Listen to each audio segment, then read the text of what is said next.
Saludos, bueno, esta es la segunda, digamos, clase, estamos tratando de resumirla.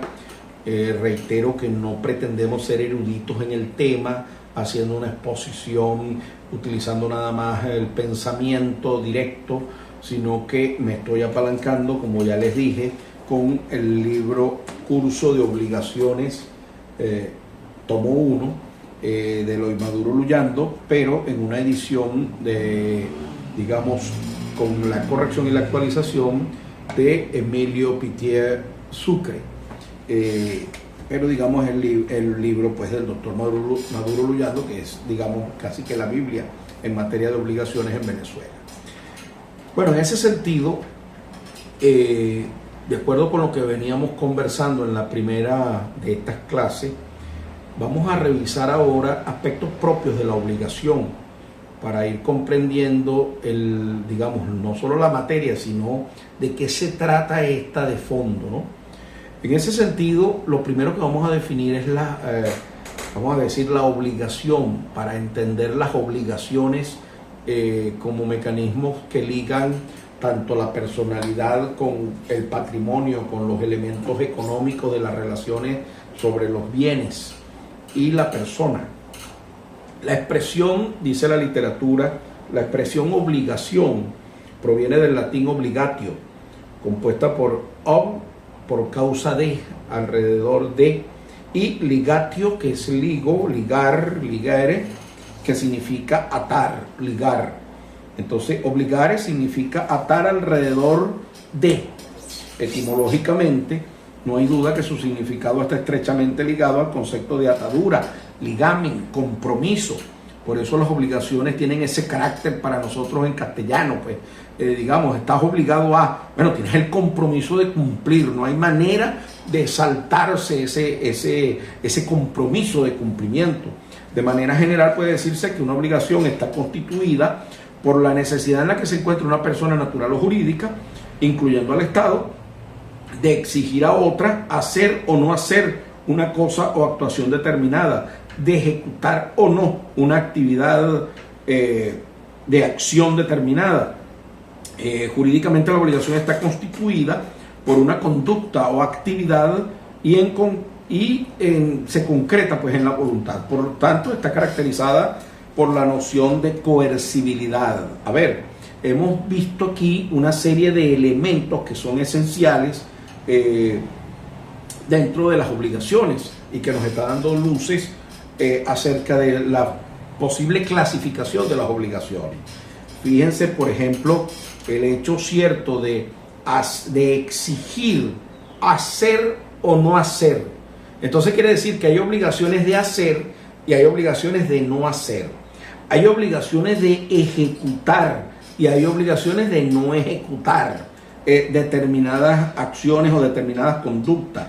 Entonces, por eso se dice que la obligación está condicionada o está constituida por una conducta o una actividad, por un hacer o por un no hacer, por una ejecutoriedad o digamos, una acción concreta que va dirigida a la modificación, a la transformación, a la creación, a la generación de derechos. Esencialmente es lo que ocurre cuando se pone en marcha todo lo que tiene que ver con esta situación de las obligaciones. La obligación así caracterizada puede ser de la más variada índole, según sea regulada por las diversas normas de derecho. Así tenemos obligaciones civiles, penales, administrativas, fiscales, etc. A nosotros nos interesa las obligaciones de carácter civil. En primer término, es necesario aclarar que la expresión obligación es sinónimo de los derechos de crédito y de los derechos personales. De la relación obligatoria de parte del deudor existe una obligación y desde el punto de vista del acreedor existe el derecho de crédito. Digamos, cuando establecemos la relación contractual en la que desarrollamos las obligaciones, que no es otra cosa que el compendio de normas que establecemos en ese contrato, allí surgen, digamos, obligaciones para las partes, necesidad de cumplir ciertas actividades, de desarrollar ciertas actividades como también de no desarrollar alguna actividad en particular, de ejecutar ciertos actos, de hacer ciertas actividades o evitar hacer o no hacer alguna actividad. Y esas relaciones, fíjense que está ligada con el carácter personalísimo. Eres tú el que va a cumplir, es fulano de tal quien tiene que hacer, abstenerse o entrar en una situación de omisión de hacer. Esa relación personalísima ligada a la situación que va a generar la actividad o que evita que se genere una actividad no deseada, guarda la relación económica y que mezcla entonces esa situación de bienes con lo personal, con lo individual. Por eso es que las obligaciones resultan de esa mezcla, de esa relación dual entre la persona y los bienes o las cosas que son ponderables en dinero en el plano de lo fáctico.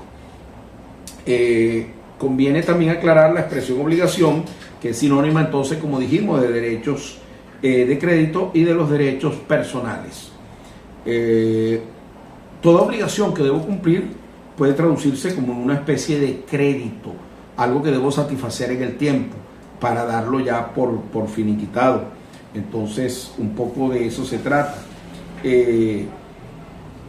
Uno pudiera decir entonces con el autor, el autor Massol, podemos decir que la obligación es una relación entre dos sujetos, al menos dos sujetos, en virtud de la cual uno de ellos, deudor, llamado a veces promitente, queda obligado, esto es, sometido a un deber, a un compromiso, o que está comprometido frente a otro, llamado acreedor, a veces estipulante, cumplir una prestación o o desarrollar, digamos, una actividad determinada, que sería el comportamiento a ejecutar, a realizar o a no hacer, y es patrimonialmente valorable. Esta definición es de Messineo, que es uno de los más grandes autores en materia de obligaciones y de derecho civil en general. Y la de Massol es: la obligación es un vínculo de derecho de aspecto pecuniario que une a una o más personas, una de las cuales el deudor está constreñido a una prestación a favor de otra, el acreedor.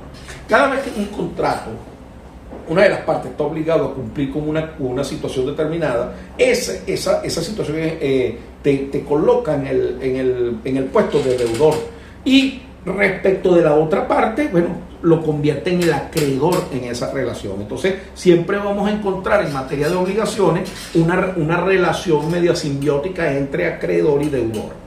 Por eso estos señalamientos. Dentro de los caracteres de la obligación pueden extraerse los siguientes elementos. Vamos a ver un poco, estos elementos constitutivos en la obligación. Dice la doctrina que hay un elemento subjetivo que está compuesto por los sujetos o personas en la relación obligatoria, que sería pues el acreedor como sujeto activo y el deudor como sujeto pasivo dentro de esa relación jurídica. Ese sería el elemento subjetivo de la obligación. Como elemento objetivo de la relación, está compuesto por diversas prestaciones, es decir, las diversas actividades o conductas que el deudor se compromete en efectuar en beneficio o obsequio del acreedor, y que pueden considerarse prestaciones de dar, de hacer o no hacer. El deudor se compromete en dar, hacer o no hacer en beneficio del acreedor. Vamos a interrumpir un momento la grabación para continuar en breve. Continuamos entonces, luego de este breve break. Hablábamos del elemento subjetivo, hablábamos del elemento objetivo, compuesto por las diversas prestaciones de dar, de hacer o de no hacer. Y luego entramos en lo que es el elemento propiamente jurídico, digamos, el vínculo, la relación jurídica que enlaza a las personas o sujetos de la obligación.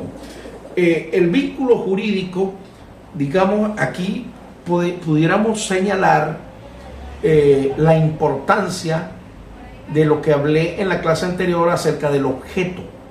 del objeto que forma parte de la contratación donde está enmarcada esa obligación.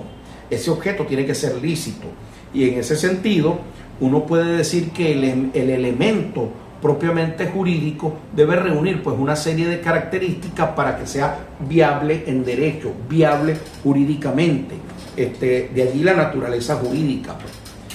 La evaluación económica de la obligación. Ya sabemos que hay un elemento económico y esa relación tiene que ser susceptible de valorarse económicamente. Actualmente prácticamente toda actividad humana tiene una ponderación económica, tiene una evaluación económica, y es necesario pues que así sea para poder digamos determinar cómo va a ser el cumplimiento, porque vamos a encontrar que hay obligaciones que tú puedes cumplir efectivamente como está pactado, tal como está allí establecido, pero también puedes cumplir entregando bienes de la misma especie, de la misma categoría, del mismo valor o de semejante valor, quiero decir. Digamos que pudiera haber también cumplimiento en monetario, también cumplimiento en especie. Es decir, aquí sale toda una variedad producto de la ponderación, de la valoración económica que se le dé a la obligación. Y en ese sentido, pues, el cumplimiento de la obligación, la forma como se solventa la obligación, va a determinar el cumplimiento de esta y por lo tanto la liberación en cabeza del deudor y la satisfacción en cabeza del acreedor. La responsabilidad del deudor, si el deudor no cumple con su obligación, responderá con su patrimonio por el incumplimiento. El patrimonio del deudor podrá ser agredido por el acreedor a través de los órganos jurisdiccionales del Estado para exigir una prestación compensatoria. El patrimonio del deudor responderá de su incumplimiento. Ustedes más adelante van a estudiar en este aspecto lo que serían los créditos privilegiados frente a los créditos quirografarios. Y en ese sentido, entender los conceptos de lo que sería la prenda común de los acreedores y aquellas prendas de acreedores pero privilegiados, de manera que posteriormente ya en materia de contratos van a visualizar esos aspectos que surgen precisamente acerca de este elemento constitutivo de la obligación que tiene que ver con la responsabilidad del deudor. Como elemento, o digamos, vamos a avanzar en esto, dentro de lo que es el elemento objetivo, vamos a desarrollar un poco esta parte, que están establecidos en unas categorías que se llaman en latín, sería dare, facere y prestare. Es decir, las prestaciones de dar, las prestaciones de hacer, las prestaciones de no hacer y aquellas prestaciones de género y especie, un poco de lo que ya he referido. Las prestaciones de dar son aquellas que tienen por objeto la transmisión de la propiedad u otro derecho real, ser servidumbre, usufructo, uso, habitación, hipoteca. Presentan la particularidad de que la propiedad o derecho a que se refiere se transmite por efecto del consentimiento legítimamente manifestado, siempre que se trate de un cuerpo cierto. Aquí entramos en otro aspecto de la relación contractual que ustedes verán más adelante, pero que es importante ir asentando. Habíamos hablado del objeto del contrato. Ahora se refiere esto al consentimiento válidamente aceptado.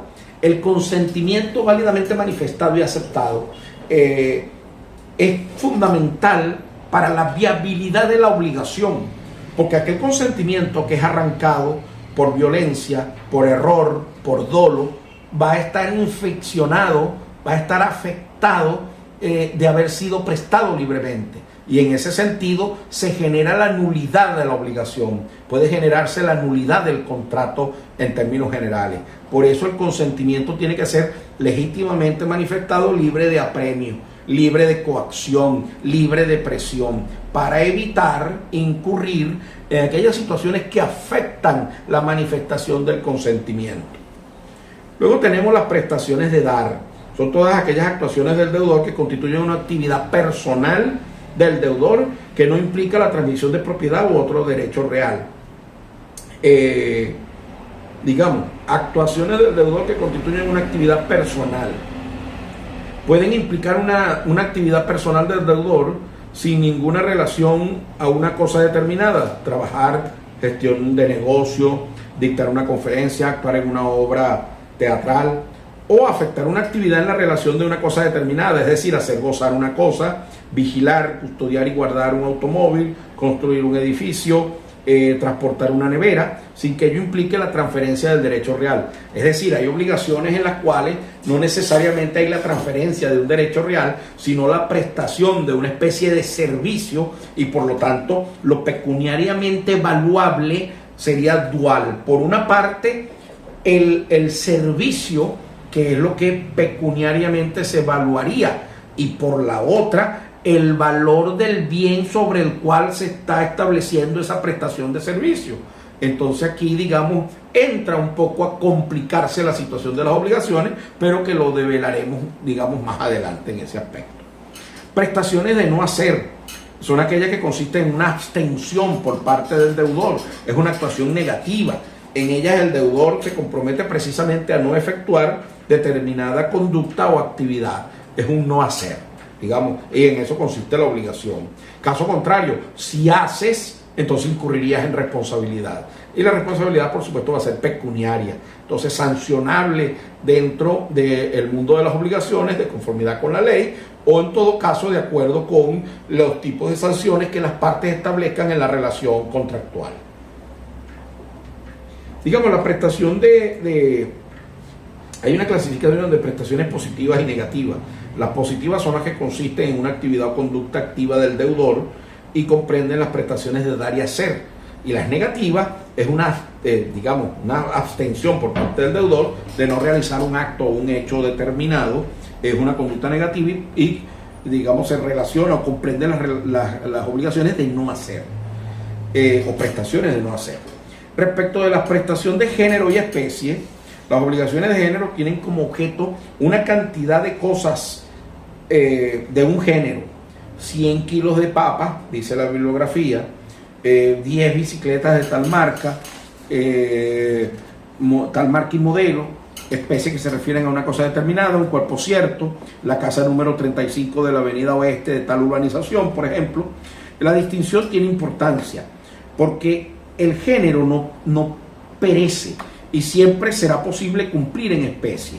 Es decir, si no puedo cumplir con la determinada obligación establecida, pudiera cumplir entonces con una de similar parecido, de similar valor.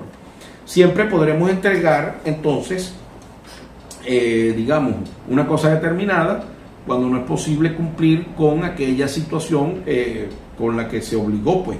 O en todo caso, hacer la traducción del valor de la cosa en dinero y entonces hacer el pago respectivo o la entrega del dinero respectivo que pudiera significar entonces la liberación de la obligación. Los requisitos de la prestación de la obligación, digamos, ¿cuáles son los requisitos para que la obligación sea viable?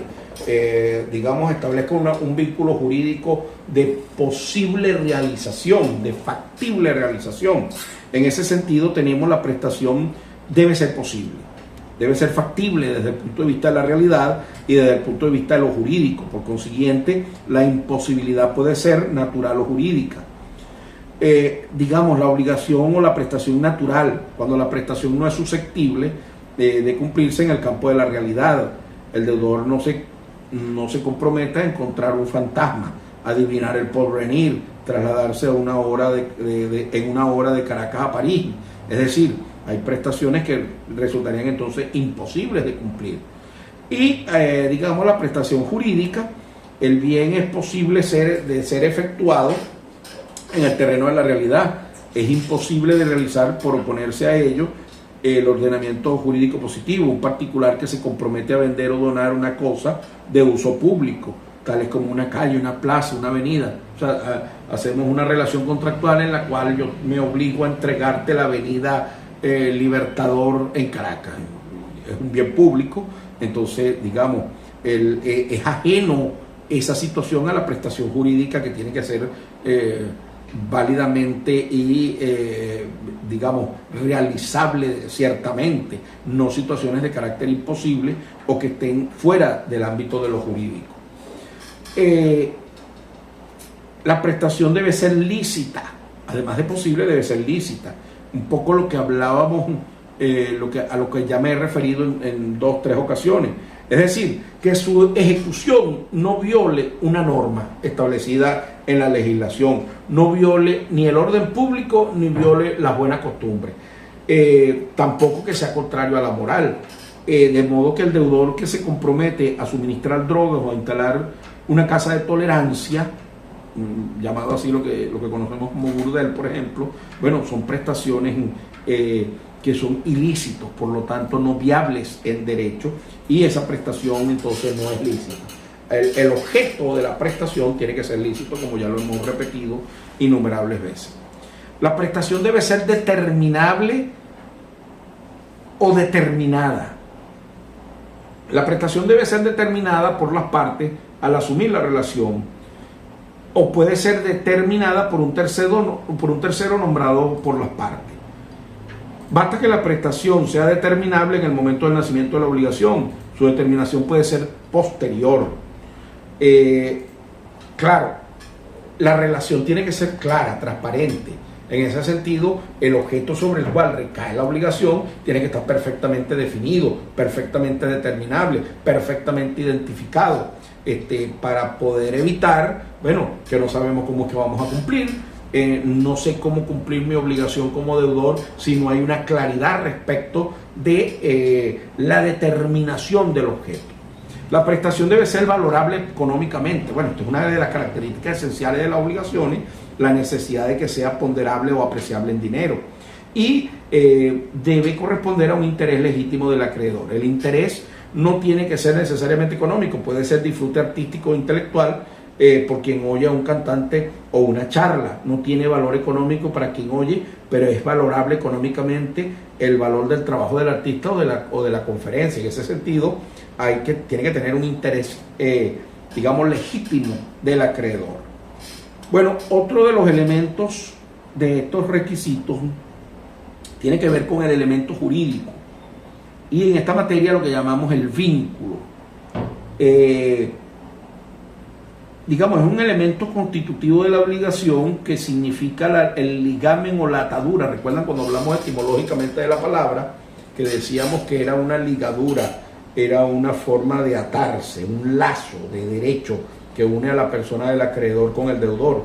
El vínculo es un elemento esencial en la noción de obligación y explica la sujeción o sometimiento del deudor a la necesidad de cumplir al acreedor la actividad, conducta o prestación a la que se ha comprometido, o el poder jurídico que tiene un acreedor de obligar al deudor a cumplir mediante la intervención de los órganos jurisdiccionales, de manera que ese vínculo tiene que estar allí perfectamente determinado, y bueno, puede constituir una restricción a la libertad del deudor, pues debe observar una conducta determinada frente al acreedor, dentro de lo que es esa relación vincular como elemento jurídico de la relación. Y la naturaleza del vínculo puede ser personal o patrimonial, de manera que eso no requiere mayor explicación. El hecho de que la concepción personal del vínculo, la concepción patrimonial del vínculo, es un poco de lo que hemos venido señalando en ese sentido. ¿Cuáles son los elementos del vínculo? Digamos, hay que distinguir acerca de lo que la doctrina habla del débil y la responsabilidad.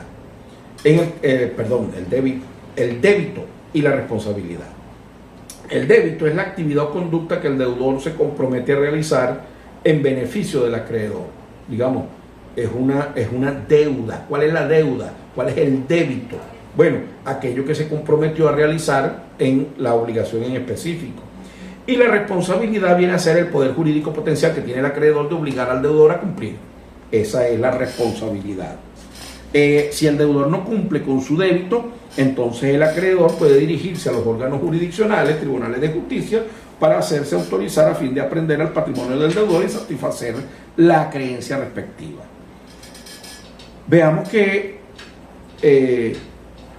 Hay otros elementos que son importantes determinar, como el patrimonio del deudor como garantía del acreedor.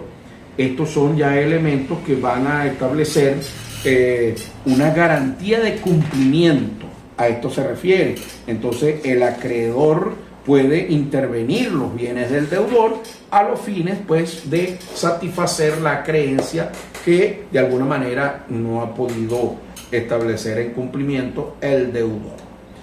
Hay un asunto entonces que les voy a dejar a ustedes como a guisa de, digamos, de evaluación, y sería entonces cuál es la diferencia entre los derechos reales y los derechos personales en las obligaciones. Esa sería digamos, una primera parte de esta evaluación que seguiría a continuación, de manera que es muy claro el tema, ¿no? Dentro del derecho de las obligaciones, cuál es la diferencia o cuáles son las diferencias entre los derechos reales y los derechos personales. Estos aspectos van a contribuir a que continuemos con el desarrollo de esta asignatura en mejores términos. Bueno, hasta aquí esta segunda clase, digamos, vamos a preparar ahora la tercera clase que pueda llevarnos, pues, a satisfacer digamos, las clases que no hemos podido cumplir de manera física en el salón. Agradezco a todos ustedes la atención y continuaremos. Saludos.